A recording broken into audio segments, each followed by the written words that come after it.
अस्सलामुअलैकुम वरहमतुल्लाहि वबरकातुहू।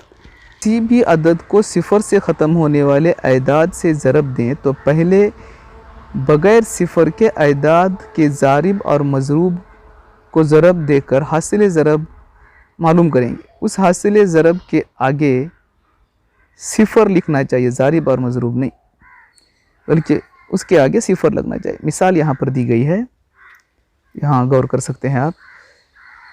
40 ज़रब 10 है, तो आप सबसे पहले इस 40 को यहाँ लिख लेंगे, उसके सामने एक सिफ़र लगा देंगे। 60 ज़रब 3 है, तो आप यहाँ 3 से 6 को ज़रब देंगे, 3 से 6 को ज़रब दें, 3 6 के 18, उसके बाद ये दोनों सिफ़र लगा देंगे। 10 ज़रब 8 है, तो 8 पहले लिख लेंगे, 2 सिफ़र लगाएंगे। 3 ज़रब 200 है, 3 दूनी 6 लिखेंगे, उसके बाद 2 सिफ़र लगाएंगे।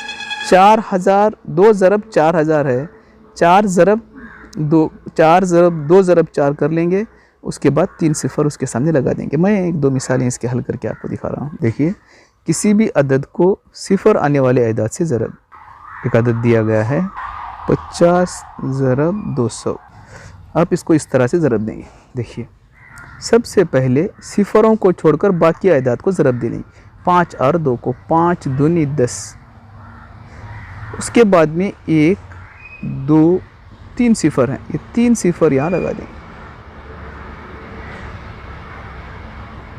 एक दूसरा हिसाब देखिए, 200 ज़रब 30,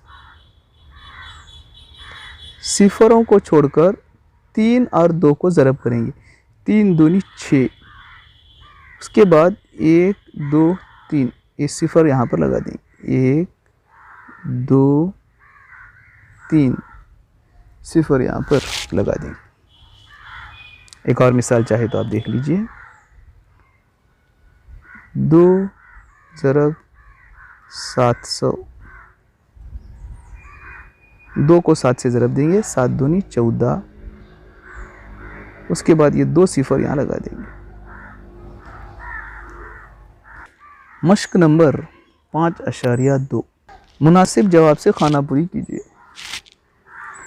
3 ज़रब 100, देखिए किसी भी आदत को 100 से ज़रब दे रहे हैं हम लोग, 3 के सामने 2 सिफ़र लगा दें। 24 ज़रब 2 है, दोनों सिफ़रों को छोड़कर बाकी आदत को ज़रब देंगे।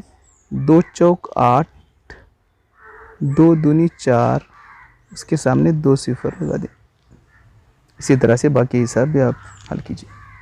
अस्सलामु अलैकुम वरहमतुल्लाहि वबरकातुहू।